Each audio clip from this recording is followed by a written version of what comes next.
Brunner, and I'm the founder and CEO of Mogul Millennial. And thank you for tuning in to our event today. I'm super excited about today's chat. This is a topic that I honestly wish I had in my disposal years ago when I first started Mogul Millennial. Um, if you're here, a little bit about Mogul Millennial, we are a media tech startup that supports Black founders across industries and stages. So no matter where you're at, we're here to help. If you are looking to start a company, or if you're looking to launch your company for the first time, or you're launching new products, we are a stop for you. And so on our main website, mogulmillennial.com, we have tons of articles where we interview different founders across stages, different investors, where they are sharing their tips on how to grow a business based off of their real life experiences. And then also, most recently, we're known for our startup funding database, which is a really cool tool that brings together all the latest grants, accelerators, and pitch competitions, and just all the funding opportunities, and puts it into one easy to use tool for you to find funding. So the way you have to look all the places and try to find, go on all the different websites, find grants and pitch competitions. And so I'll drop a link to it in a second to the way you can get it out. But again, thank y'all for coming. If you haven't already, make sure you drop your information in the chat so that way we can get to know you. I would love to know like where you're from, what company that you have. If you can share a website, if you've already launched your company, that'll be a great thing too. So the way we can support you. And yeah, just again, welcome. Make sure that you guys ask all your questions today. And also just come ready to learn. All of our speakers are incredible. They have years of experience, either securing partnerships or being in the partnership space. And so this will be a really great conversation. This event is proudly sponsored by Vouch, which is a digital first insurance platform. And they're also backed by Y Combinator, which is arguably one of the greatest accelerator brands, organizations in the world. And so today we have Vanessa here, and she's going to share about Vouch and how they support founders. I'm going to bring her on stage in just a second.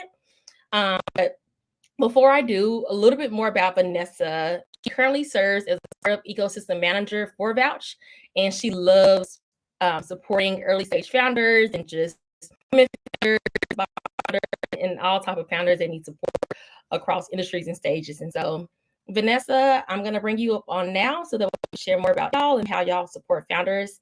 And again, everybody, just make sure you keep on sharing who you are and what company you're building in the chat. Thank you so much. I'm really excited to be here today. And so a little bit about Vouch. Can you hear me okay? Good? There we go. So nice to meet everyone. I'm so excited to be here and support the Mogul Millennial community. So I'm actually on our partnerships team here at Vouch. And at Vouch, we're really focused on supporting seed, Series A, and beyond founders who are building tech or tech-enabled businesses. And so we want to support you as you go through those critical milestones of closing a funding round, signing customer contracts, hiring employees, signing leases or financial accounts, and any other pivotal moments. And so we're here for you as advisors, happy to talk to anyone about risk management. Prior to joining the Vouch team, I was at SVB for about 5 years, leading a team there focused on early stage founders. So super excited to connect about anything. But the panel today is such an amazing, amazing lineup. So again, thank you to Brittany and the Mogul Millennial team. I'm excited to interact with everyone in the chat and at some of the breakout sessions afterwards.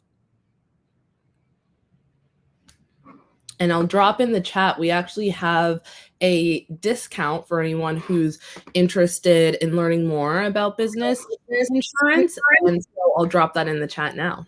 Thank you.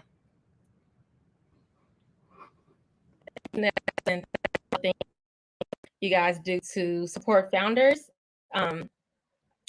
If there's anybody else in issues with the audio, just make sure that you let us know in the comments so that way we can fix it for you. So next, I want to introduce y'all to one of my favorite founders right now. I think we met. Gosh, I don't know actually how we met. I don't know if it was on LinkedIn or Twitter. You know what? I bet it was Twitter back when Twitter was um, better. Oh no, it's my audio. Okay, I'm so sorry, y'all. It's very choppy. Okay, I'm sorry, y'all. I'm not sure what's going on. Um, but I'm gonna quickly introduce Madeline and she'll take it over.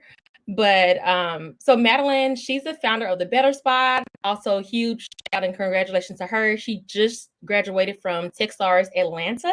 Like her day was literally about a week ago. And so Madeline is building a really cool startup in the wellness space. And so I'm gonna bring her on now so that way y'all can hear from her. And she's gonna get started with the panel in just a second.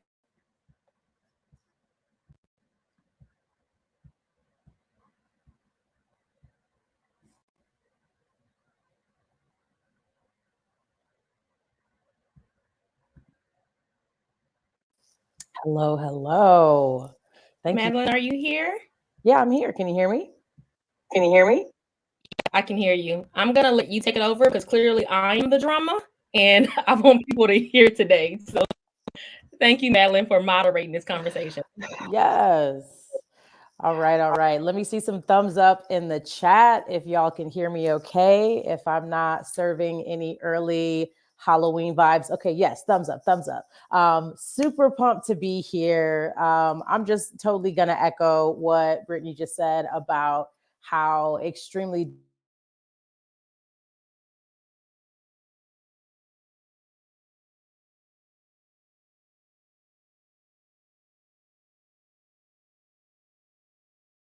with intention and strategically is everything. It's yeah. So being able to have some of these powerhouses here today is phenomenal. I'm excited for all of them to come up on stage. But I see the chat is on and popping. I encourage everyone to obviously put your questions in the chat and all the things. We've got some folks behind the scenes that are going to help us try to make sure we get those questions answered throughout. Keep it lively, keep it engaged. Any questions that you want us to expand on that I ask some of our wonderful panelists, please let us know. But yeah, we're gonna try to get to them as many as we can. And this is for y'all, right? So another really important thing is to make sure that you're exchanging information. Give all the snaps and the emojis for things that resonate with you. Any challenges, tips, or tricks, right? Because everyone's the expert in their own business and in their own way. So we would love to hear from you if there's something specific in regards to vertical or a hurdle. Those are the things that make these conversations really great to chew on. So let's get it going. Let's just do it. Let's just get into it, right? So first, we are going to be starting with our bum bum bum bum bum.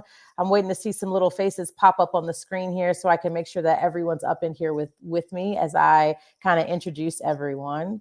But yes, missed a couple seconds. Oh, Kiana, I hope that wasn't me. And let us know about the audio visual. Let us just keep us in the know about what y'all are experiencing out there in these internets. But yeah, so we're gonna get it started. We're gonna have the panelists come up on the stage, and then I'm just gonna start asking them some questions and some things that we want to know in order to get into it. All right. Yes, yes, yes. Here they come. Here they come. Phenomenal. Okay, great. Vanessa, Mona, Mikkel, Lokilani, and then as well, I would love for everyone. Okay, cool. I think we're good to go. I think we're just going to do it. If y'all could pop off camera, if you are so inclined. Yes. Yes. Okay, wonderful. We're here. Yes, yes, yes. Okay, what? And I love it's like I want to like play a little background Spotify situation, but I don't want the licensing lawyers coming to get me. But I would totally give us a little vibe. So just imagine that there's like a cookout soundtrack that's playing in the background. But yeah, so super excited to have y'all with us today. Feel free to stay muted or pop off. We're just gonna kind of do a little popcorn, and I'll lead it off one to the other, but. Just share a brief introduction, of yourself. So tell us about your role at the company, where you're based, and then we'll kind of get into it about just powerful partnerships and kind of how you're working with other organizations. I'm going to start with you, Lokalani, because I can see you right here in the corner. So pop on off of mute and tell us what's up. Yeah, hey everyone, Loki Lonnie Hunt here. Really excited to be a part of here. I'm based in LA. I am the Vice President of Ventures and Strategic Partnership at M&T Bank. We are a buy partner shop. We also do ventures and strategic partnership to develop relationships within the venture ecosystem. Basically, we want to bring thought leadership, form partnerships, and really support companies that align with M&T's community first values. We are a regional bank. However, we do lead with community first. So really excited to share some of the knowledge that I know and also with my team of esteemed panelists. So really excited. Super excited to have you. All right, Mona, you're the next square on my screen. Come on up.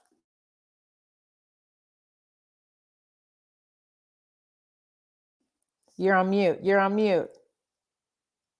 Take two. We got you. I'm so sorry. All right, hi everyone. My name is Mona, and I lead the startup team. The startup program on the West Coast at HubSpot.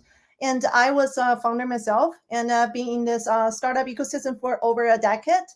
And for HubSpot for Startups, we are a startup program that designed to help the early stage startup to grow and scale faster and better, not only by using, HubSpot product and services, but also, by leveraging our extensive, powerful resources and with global industry partners, our mentors and the VCs and all those ecosystem players, as well as our valuable educational resources to help you take your startup to the next level. So I'm currently based in San Jose, California. Again, it's just so awesome to be here today and chat about some exciting partnership strategy with y'all. Amazing. Thank you. I'm looking at your screensaver over there, making me want to go on a vacation and be like, I'm going to have to put this panel on pause right quick, right? Yeah, Goodness I can't wait gracious. for the Christmas, Woo! Take me with you. All right, Mikkel, you're up. Good afternoon, everyone. Good morning still for the West Coast. I'm going to bring it back to the East Coast. So we're going to go West Coast to coast on this one. So from right here in Atlanta, happen to be doing so many things now, man. What do I do? So I have to be the segment lead with Visa, especially with our wealth management platforms. So working with anything that attaches some sort of investment vehicle and a cool, innovative payment product. And I also help lead a strategy behind our inclusive client partnerships team. So where we lead and focus on helping underrepresented founders within the fintech space. So the Black founders, female founders, LGBTQ plus founders, Latinx founders, and helping build, scale, and launch some innovative payment ecosystem products. So happy to be here, happy to talk more, keeping it short and brief because I really want to dive into the conversation.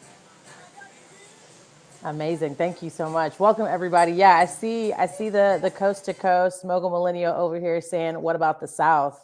Yeah, Texas over here. ATL is the South. Come on now, but a little East Coast situation. So for starters, let's start with this, right? What are some of the steps? And any of y'all, whoever pops off of mute first, please take it. But what are some of the steps that you believe startups should take to better understand the type of corporation and the partner that they want before initiating any communication, right? Like making sure that they do that diligence and have identified the right person. How can any of y'all kind of speak to that and help us out?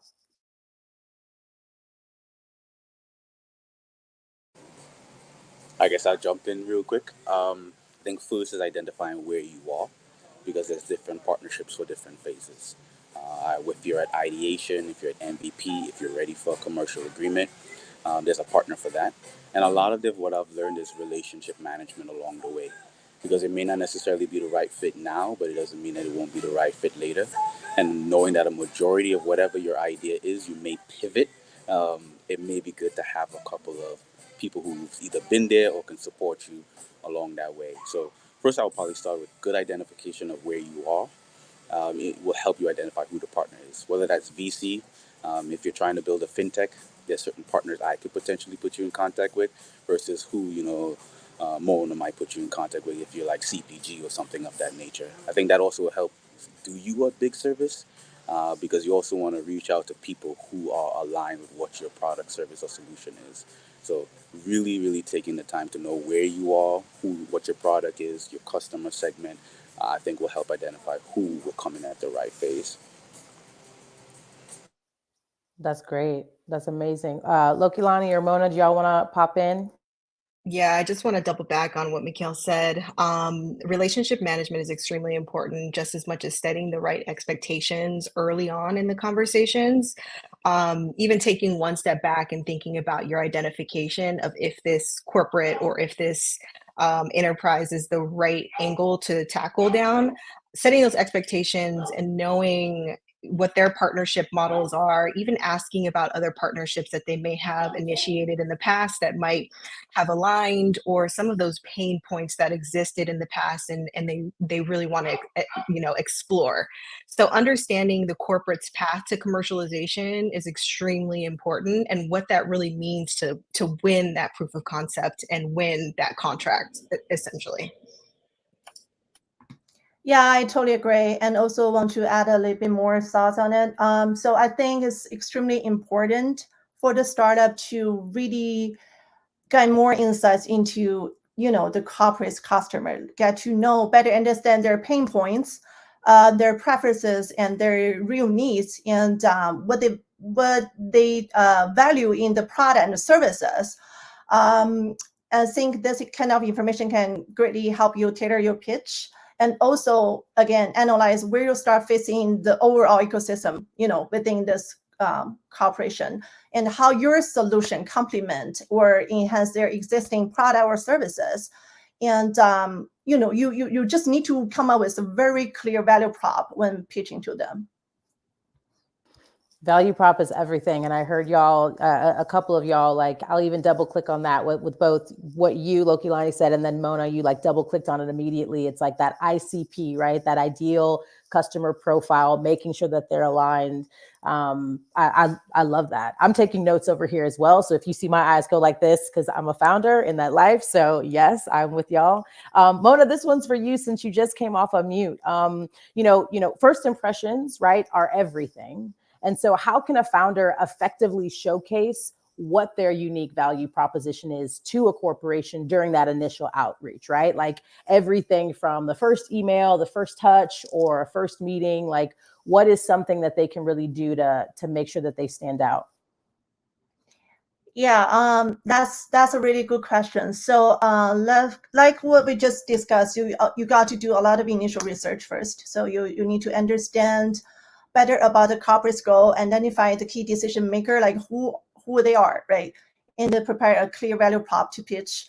So honestly, I would highly recommend engaging in a soft outreach before initiating any formal like communication, well, email, right? Like, engaging a self outreach before formal conversations, will significantly increase your chances of, securing a meeting or ultimately winning a valuable partnership opportunity. So for example, you should, first thing I would do is just to connect all the decision makers and their team members on LinkedIn. Your goal is not trying to convince them, hey, you need to work with me, but like you need to leave a good impression first, build an initial connection, and find the opportunity to talk when the timing is ready, right? So I think this is quite important, but sometimes you will get encouraged because, some of the leaders, they don't responsive at all. But don't give up. You should try to connect as many relevant team members as possible. The goal is you need to find a champion in the corporate who can continuously support you and to advocate your product. And once the connection is built, so, or, let's say if you don't have the luck to get connected with any of them yet, it's totally fine. It's okay. Just make sure you can still send them, a tailored message, personalized inbox message that can be very, very concise and right to the point, to explain your value prop, and the value, how you can address their customers' pain point, how you can really help them to achieve their goals. So I think this is quite important. So I think the main goal is you really want to raise their curiosities and grab their interest in what you offer. And also you need to align with them, align with their goals. Like what I said, how you can help them to achieve their KPIs is quite important. And also, last but not least, if you want to do a partnership, like what you can offer, you need to give a very compelling offer. And like, hey, let them think, this is a great deal for us, it's cost efficiency, and by working with you can benefit benefits a lot, right? And it's low lifting thing. So I think all of those, you should take all of things take into the consideration when initiating the official communications with the partners. Yes, 100% on all those things. I mean, the piece that just like stuck out for me that was super huge is like the low lift, right? And I think when we like starting before, like if we had like on a game board and we like put those little start pieces like off the jump, right? It's that due diligence, it's identifying a good fit. And then right now we've moved up a couple spaces. Now we're engaging and we're kind of doing those things, identifying like if this partner is Visa, and I'm over here early stage, I'm not going to be like, yo, this is all the things that you're going to give me. Cause I'll be like, oh, that's cute. Next, right? Like we need to make sure that we're constantly like identifying how can we make sure we're intentionally engaging in a way that works. And so the next question that I have is going to be for you, Mikkel. It's, you know, obviously partnerships, they're just like relationships. You know what I mean? Like they develop over time, they simmer, and it's all about nurturing and making sure that those relationships are being nurtured. So how can startup founders out here that are listening in the future, establish that credibility and build some of that trust with different partners? Yeah, first I would definitely want to say do your homework. I think that helps. I mean, if I was trying to talk to someone of opposite sex or intimately in a relationship, I would try to learn that person as much as possible. Same thing, whether you're looking at a corporate sponsor, a partnership, or even a venture group. Again, alignment is one of those biggest things. So, transparency is one of the things that we want to lead here, right? Visa doesn't do early stage investments. So if you give me a random email about early stage investments, you're wasting time. But if you look it up online, you will see that we only invest in B and C stage organizations. However, we do have resources for early stage. So if you come to me asking for information, I'll probably be a better champion for you than if you come to me asking for partnership. So if that's one of those things, it's like saving ourselves a lot of the headache of knowing who to align with. Because again, I might not be your partner to deploy capital today, but once you hit B2C, hopefully, I'm your plug. And so that's a lot of the thing. I may not necessarily be able to deploy capital to you today, but we just launched an inclusive accelerator. Can I put you in an accelerator who's attached to a couple of big firm VCs that maybe they can deploy capital? So I think it's just really knowing, and I think Loki said it well, knowing the expectations. I think is going to be one of the big things. Like, what am I really trying to do? And if you come into it like with hands out, here's what you're going to give me, and here's why you should kind of give me, it never works. Same thing like if you were trying to apply for a job, seek the information, build a relationship. Hey, I'm working on a pitch competition. Love if you would like to check out my deck. Or you mind if I pitch in front of you for my 3 minute pitch for a 15-minute coffee chat? Love your thoughts on this next product integration. Or what does it actually take to tap into some of your APIs or SDKs? Some of those things are a little bit more because now I'm like, okay, this guy or girl is going somewhere, which makes me want to become an investor, even if it's an emotional or social capital aspect, which is one of the more indispensable parts that people kind of really neglect. Having someone as a social capital, especially in the startup space, is a lot because it's a smaller circle than you think. If a VC or corporate knows about you and you have a very bad interaction, chances are the next conversation that you would have, they are fully aware of your character or yes or no around that relationship. So it's not just the relationship that you would have immediately with that partner, but think about every partner that's connected to that individual. And from a Visa perspective, with technically a network of networks in the fintech industry, it's not a threat, but we could really be your friend. And that's what I really want to position it as, like leverage the network more than just the financial capabilities, because I think that's going to be most of the value. I think that's huge, right? That social capital piece is so vital It's so, and it's vital at every stage. I mean, yeah, it's hella vital with like early stage, but it's vital always. Cause like you said, right. It's you make that impression, you say those things, you that character, you use the word character, right? People will remember that. People will, it's super super funny. It's there's someone who said it's difficult to remember how many smiles you get, but it's always very easy to remember how many nasty comments you get, how many like short worded emails, like those things. So I feel you on that. And just to ask you like one more question specifically about pricing, you specifically said we're a network of networks, and that got my ears buzzing, because it's like when you think about proposing a value prop or setting prices with a corporation, how do you kind of integrate the corporation's position with how the pricing strategy should be for when you kind of approach them about those things? Yeah, that's a really, really good question, and it's really up to you of what are you differentially offering that's going to set a value for that. So how deeply do you know your community? How deeply do you know how your solution is creating something unique? Within the payment landscape, it's a little bit easier because you can't set a price that we can't see technically, because everything is based off of volume. And so your projections is really what you're coming with, is what you project. And the only way you could project any type of volume or payment or price is based off how well and deeply you know your customer, your community, your product service, and the value proposition that stands within that. Everyone wants to sell. It's $1 trillion industry, and if I capture 1% of it, I'm able to look from what you've tested in your MVP, what do you know and have hard data to prove? That's one of the biggest things that will really help validate it. And a lot of the time, we'll be we're very conservative in our projections and our pricings. In fact, I'm going through a couple of renewals right now where it's a learning process to we're always going to try to find the most feasible. Again, I'm trying to be as transparent with this conversation as possible.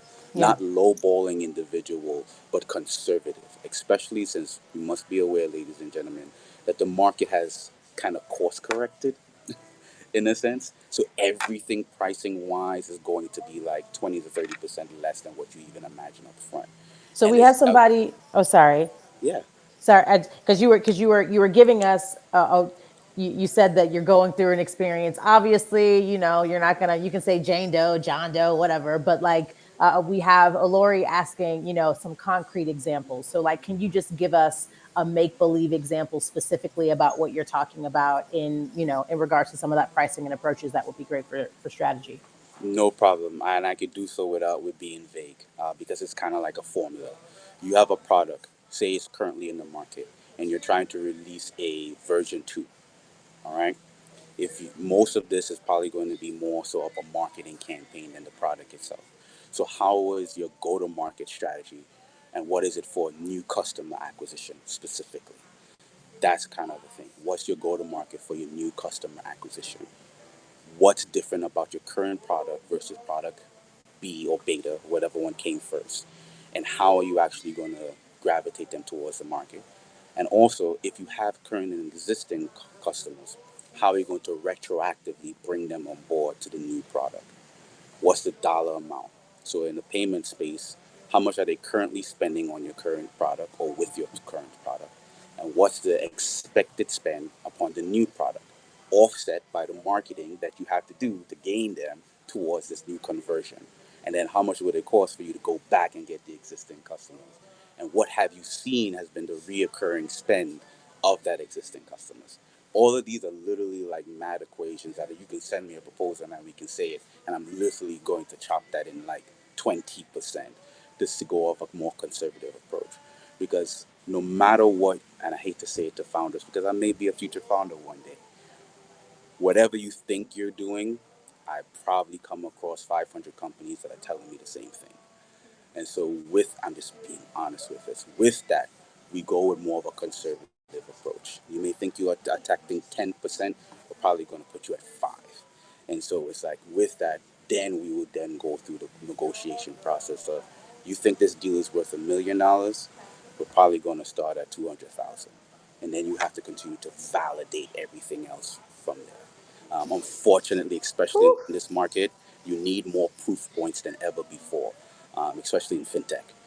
It's no more ideas, it's more validated MVPs, products, and unique data points that show that I got something that got some sauce on it. That was wild. That pushback, right? That data validation that you're talking about, and that 80% cut, you were like, "Bah, we're not." I mean, that But hits don't take hard, it but it's personal. Don't take it personal. yes, Like of course, it's a negotiation is a dance, and literally something that we can have a whole nother conversation on. But there is a reason I have to protect my business. You have to protect yours. Please protect your business and know that I'm going to find a way to get us there in the middle. But it's a dance. It's not me challenging your intelligence. It's not me questioning your leadership as a female. It's literally we're both doing jobs. And I like the fact when I come across a founder who challenges me that you're cutting into my innovation because it allows us also to do my job to move this big machine to try to see if there are ways that we can look at partnerships differently. So it's a dance. 100%. It's a give and a take. 100%. And I mean, that's vital for the founder, right? Because you're not going to be the first or the last, right? To make those kind of challenges. And yeah, I mean, Kevin, right on, right? Due diligence on both parts. So it's super important. And it only strengthens the organization from the founder's perspective moving forward. Lokilani, I've got one for you. So, say that we've now moved I'm going to keep with the analogy. We moved our game piece forward, right? And so now we've gotten the partnership, we've secured that partnership. How can startups proactively build strong and collaborative relationships with corporations, right? Ensuring that the growth is ongoing and successful for both parties. So this kind of goes back to Mona's, like light lift comment back, a ways back. And then even to Mikkel's point right now about making sure the diligence is being done, that it's a good path forward, but something that's sustainable and also has the potential to grow. But how do you make it feel good and beneficial for both sides? Yeah, this is probably one of the more difficult questions that happen with banks. I think as a bank, it's a little tough. You spend all this time really trying to figure out how to partner, what the engagement will look like, and then you get to a point where you really want to start amplifying. If anything, steady wins the race here when it comes to banks and especially conservative banks. I can't speak for all corporates across the board, but really, honestly, your path, your go to market strategy really gives us a vision into what you realize what you want this relationship to look like. So making sure that you are staying connected with those business leaders who are as Mona said earlier, your champions early on is super important, and staying engaged with them. Um, if anything, at the early stages, and we consider early stage to be Series A, Series B plus is really our sweet spot. There might be, especially in this environment, there might be chances that you have changes. Being transparent as much as possible and going back to those champions and letting them know, really what's going on, having them engaged in the process along the way as things shift, as things change, is super important, but it's more of an art than a science. You really have to know who your champions are and making sure that you're staying communication, building that relationship muscle with your business partners. Yeah, no, 100%. I see there's some questions. We're going to start the Q&A in 5 minutes. There's some really great questions. And so I'm trying to like note them over here on the side, but yes, like staying with those business partners, to your point, Lokalani, I think is super important. Right. And like you said, it was a super difficult question. I think, everything that you just gave was spot on. But I'm going to switch it up just a little bit before we go into Q&A. And again, this question is for you. What are some of the common mistakes, right? The mistakes that you've seen, whether it be in partnership proposals or even active partnerships where things just kind of like turn, right? What are some of the things that you've noticed? And then what advice would you have for founders to mitigate that risk, right?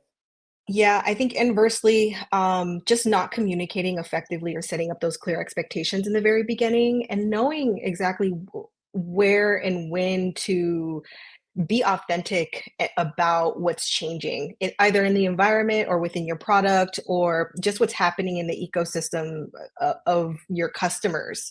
Um, if anything, that lack of transparency, sometimes it's not, if anything, I want to take a step back and say, sometimes it's not you as a product. Sometimes it's the company or the corporation itself. Some of the priorities might change with your business leaders, which is why that communication is super important.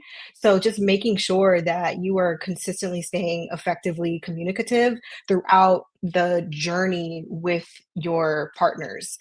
I sit on the strategic partnership team, but the business leaders are within the business unit. So understanding the structure of whether it be a bank, whether it be a corporation, understanding the structure of how they are laid out will really help you know who your champions are, even when it doesn't seem amicable, or it seems like, okay, we hit a rough patch, and we really want to work out some issues. So understanding exactly who you can turn to and what you can turn to in order to get things back on track. Thank you for that. Yes, that's well noted. Okay, I think we're about to get into it. I don't know if the panelists have been looking at some of the questions, but they're popping off in the chat. They are sounding off. They want all the answers. So I'm going to try to answer as many of these as possible. And then I know our behind the scenes team are going to be bringing some of these questions to the stage. So the first one, let me scroll up here. Beautiful. Right here. So, what are some of the partnerships that Lokilani and Mona, that y'all have done within the last year that have been super successful? Thank you, Olori, for that question. I guess I can jump in. So I met a startup at one of our founders' networking event last year, and they pitched to me, and that really captured my attention. So that startup is actually doing like a capitalization table management and valuation software that designed for SMBs. And the founder of this startup began with a very concise elevator pitch, much like how they would pitch to the investors. So very, very clear, short, right to the point. And then they went on to highlight the alignment with our shared vision to support startups and early stage businesses. And then they started with like a problem statements with the data. They show me the data and the insights and show like how managing equity, cap tables, and the financial compliance were like big challenges faced by all the startup founders. Because they have zero experience with it, and also demonstrate like very deep understanding of the uniqueness of their targeted audience. And that they also showcased about from the technical end, they showcased their platform's capability to seamlessly integrate with HubSpot tools, and also provided like that live demos, and also offer like tailored solutions that specifically designed for early stage companies, and highlighted how their services could be customized to address all those pain points. And they're super committed to providing dedicated support and resources to our customers, and offered assistance with all kinds of stuff like onboarding, training, and everything that like a new customer will need. And most importantly, they illustrate like how their services could be cost efficient for startups, and presented an excellent opportunity for our founders. And it seems like a good deal for us because it allows us not only to offer like exciting perks to our audience, but also provides us company our offerings, and to let us have a little bit more leverage to try new user to HubSpot as well. So it's basically like a win-win situation, right? So, well, to summarize the overall pitch and the overall partnerships, like how it started, what made this partnership pitch really impressive and successful was, first, their alignment with HubSpot's vision and our mission. And second, their deep understanding of our customers' pain point. And third, their product and customer solutions are a good fit in our ecosystem. And fourth, their commitment to this partnership. And last but not least, their attractive offer to complement our offerings. So overall, like everything summed together makes a huge deal for us. So we decided to partner with them, and we also helped them to increase their revenue by almost 300% within the first year. So that's some of the example I want to share with you. Wow. That was amazing. I love that summation at the end too. But yeah, that increased rev was, I'm seeing all the emojis are flying. Everyone's like, yes. Thank you. Thank you for that. Mona, real quick before we go to this next question, did you wanna double click on any of that? Which one? Sorry, Lokilani, sorry. To double click on what Mona just said. No, I think that was fantastic. Thank you, Mona. Amazing. Cool. All right. So the next question we have up is, when doing initial outreach via LinkedIn, what are some of the appropriate partnerships, team members that we should reach out to? Okay, great. So title example. So Tasha's looking for, like, is it the, whatever chief strategy officer, or is it the, whatever type of titles to be able to search for and look for? What are some of the ideal ones when you're looking to build those partnerships? And anybody could take this. I think this goes back to understanding, like doing your research in the very beginning and knowing your clear line of sight from your customers to what will benefit your customers the most within that corporation. So once you get there to that point, understand what their partnership model is. Each corporation's partnership model is different. I know for a bank, there are 5 ways in which we think about partnership models. One is through a banking as a service, or your BaaS model, or business as a service as well. Your vendor relationships, your typical vendor relationships. There's also opportunities for a white label. Just understanding, and then the list goes on. Understanding your clear line of sight to your customers as well as your value prop will help you understand exactly who those business leaders are. Using LinkedIn is a great way to do it, but once you have using your alma maters as well, but also those do have like very privileged positions to be in, to be able to have LinkedIn and have those networks. Your investors are good ones to reach out to as well for some of those connections, or connective tissues to folks. So yeah, I Okay, I can also nice. jump in. I'm sorry. Yeah, I just want to highlight that another effective way is through all those networking events. So, you want to follow them on the social media, LinkedIn, and see what kind of events they're actually attending, what kind of panel they're engaging. So try to find them offline. Try to find the opportunity to chat with them, to leave a good impression, and to follow up immediately right after the conversation. So they still remember you, and you just open the door, for continue the conversation. So I think this is another effective way. If you try several times, failed on LinkedIn or connecting through other platform, try this.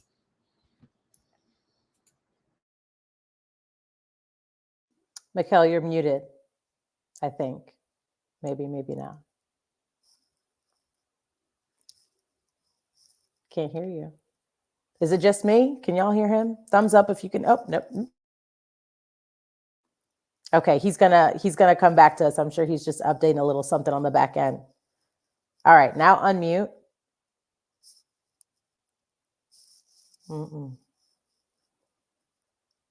This is what happens. I'm just waiting for the gems to be dropped, and then the universe is like, no, we have to get people are saying that they can't hear you. Hopefully he'll be able to figure that out. But to your point, Mona, just to double click on that right quick, while we're waiting for Mikkel to kind of do some triage for some of his technical stuff, is the follow-up, right? Like, I saw some people kind of popping off in the chat about the follow-up, and it's, as founders, y'all already know, it's so easy for us to get like distracted and derailed by like all the other million hats that we're wearing. And so making sure that we follow up and have a strategy to follow up and get those touches in is super important. All right, Mikkel, you want to do a little mic 1 2 1 2?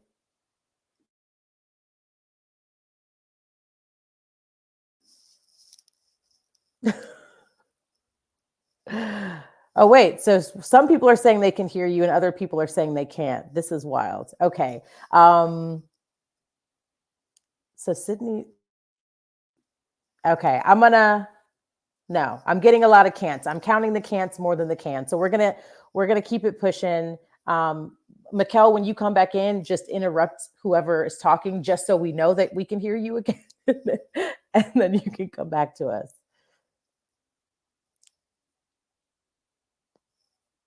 No, I can't hear you. If we have any audio tech founders in the in the audience. All right, so let's take our next question. Oh wait, so some folks are saying they can hear him. So I'll just mute, and if they can hear him, he can just speak to those that can hear him, I guess.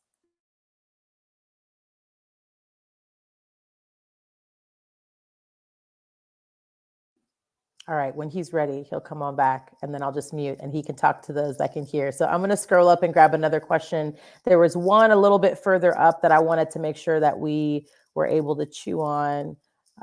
Let's see.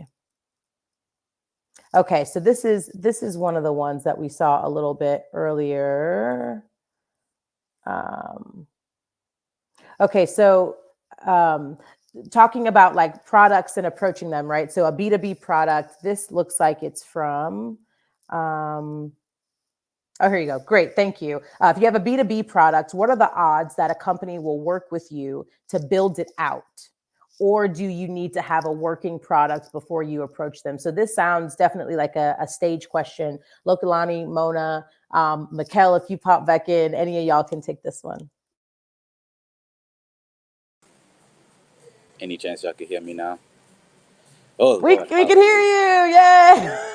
All right. Welcome back. So first step, I'm gonna go back to the LinkedIn question. Only reach out to people who are actually active on LinkedIn, or you'll just be wasting your time. And then utilize their recent activities as an opportunity for an icebreaker. That's one thing. And then two, know the function. So we have MSNA, we have venture, we have digital partnerships. There's different people doing different things. You can reach out to one of my VPs and they would not help you. So don't necessarily get tied up in the title. If you want business development, you need to go reach out to someone who's engaging on the business development side. If you want some sort of investment, you might want to look at MSNA or venture capital.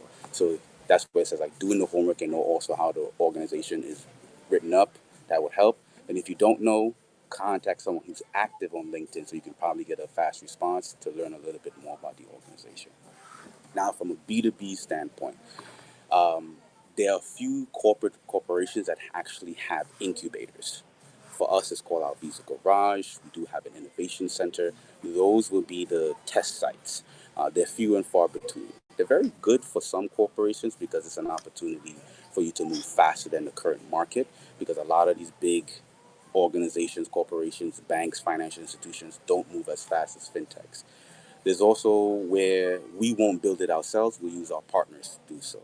These are in the form of venture labs or venture accelerators or outside incubators within the ecosystem.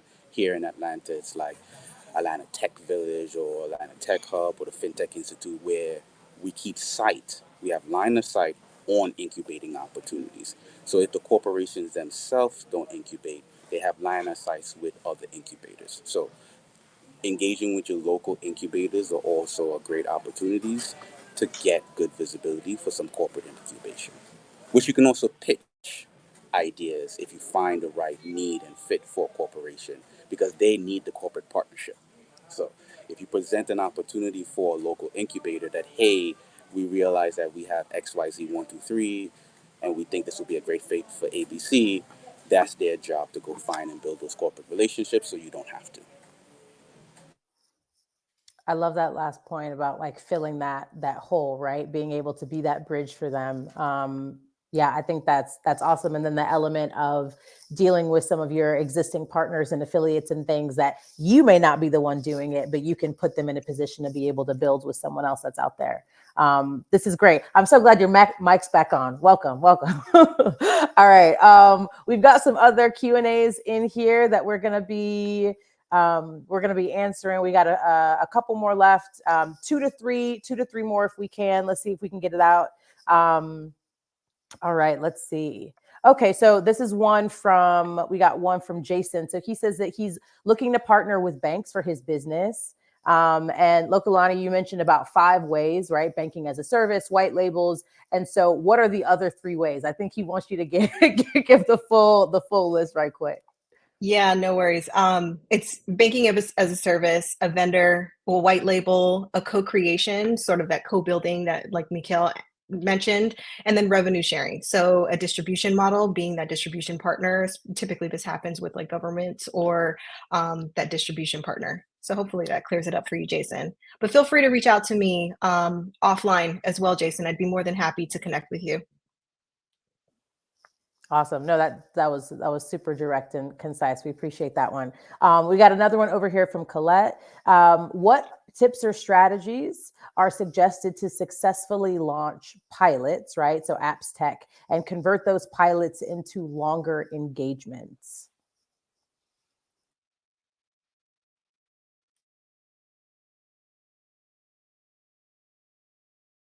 And if y'all need a little bit more kind of context or a deeper of a dive, definitely just ask, and then I'll be able to kind of be the intermediary.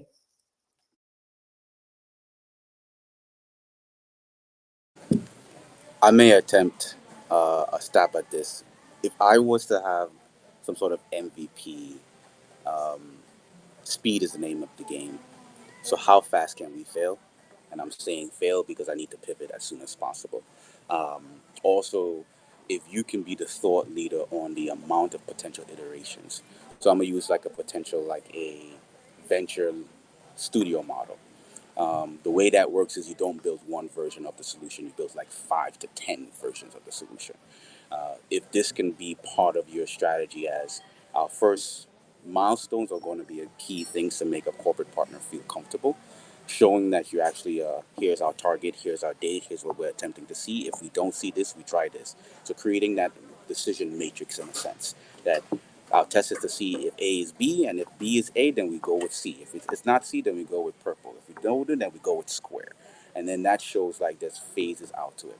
There are some things that you can't control, like budgets, financial climates that you should also be. That's why the faster you can move with a lot of these things, the better, or the greater the adoption also is a thing, or the unique data sets. So you may have failed in your attempt, or quote unquote failed in what you set out to do, but you gained unique data outputs from a particular target group. That could be the value which will allow you to pivot to a potential new product. And then also, what IP do you own?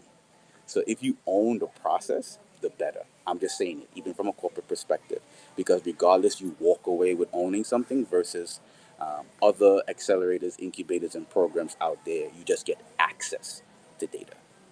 Just be aware of your IP. Awesome. That's amazing. Okay, so it looks like we've got one question left. Looks like Mona is gonna head out. Thank you so much, Mona. We appreciate you. And we'll be sending this out to everybody. Yeah, thank you so much for having me here. I had a great time. Also learned a lot from other speakers. So thanks again. It's such an awesome event. Please reach out to me if you have any questions. I can be easily reach out on LinkedIn or Twitter. I don't use that often, but yeah, come and find me. Thank you so much. I will see you later. Bye. Thank you, Mona. Bye. And we Thank you. got one question left before we go into our next panel. It's going to be from Sarah. So the question is: give a real life example of the following that wowed you, right? So whether it's email subject line, a pitch deck, relationship building, like one of those things that wowed you, and like what was it? So if it was an email subject line, what was the subject line, right? Like give us an example.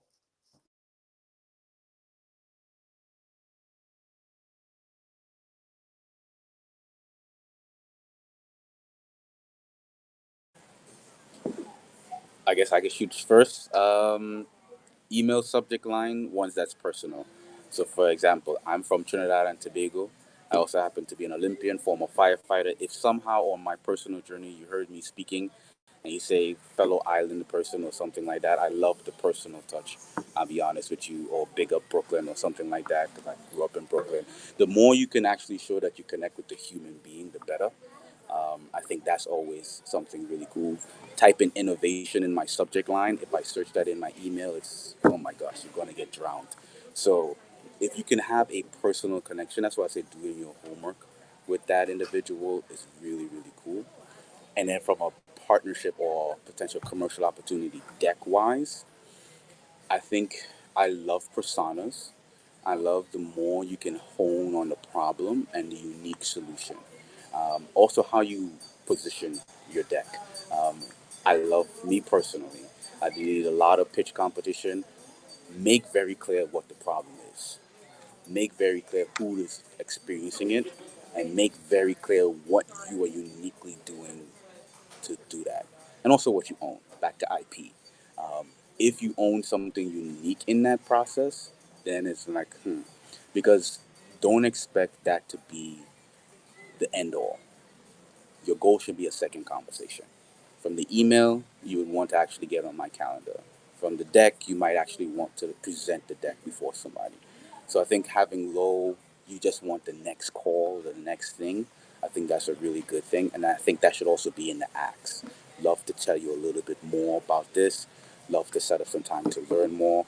Make it also clear what the acts is, because especially depending on who you send it to, they may not have time. Great, thanks. All right, Lucky Lonnie. Yeah, I've seen a video before, and that was really compelling. Having to open links though are a little bit challenging, so I do understand that if that's a hard one. But anything prepackaged for us, one pagers, intro decks, as Mikhail said, prepackaged due diligence as well. Anything that you can answer from us up front that takes the mental exhaustion out of us having to kind of think about what's the problem here, what are you trying to solution drive for, what do your customers look like, what does the market even look like. So anything that you can pre-package for us ahead of time without it being lengthy. You probably want us to not be able to scroll down, but also, I would even go to the extent to say that we aren't gatekeepers of this stuff. So if anything, get any way that you can demonstrate your customers' aptitude for needing your product, and that urgency there is really important for us to see, and that our customers as a corporate will really benefit from what you've created, especially at a bank. It'll show that sign of maturity that we're really looking for when it comes to risk assessment. Amazing. Those are great. I'm taking Mikhail from yours, like the human first element, like being authentic, connecting to the human behind the title, behind the ask, right? Being clear in your asks, and then to your point, right? Pre-packaging, right, Loki Lonnie, like making sure I'm handing it to you. I'll feed it to you if you need me to do it, right? Like all the things. So I think that we're at time. Thank you all so much, like so incredibly much, overflowing with information, so incredibly valuable. We appreciate y'all. Y'all see the emojis popping up. So thank you. And if people are able to reach out to you via LinkedIn or whatever kind of platforms you're on, make sure y'all do that. Screenshot everybody in the chat, get the name spelled right so you can get in the right inbox.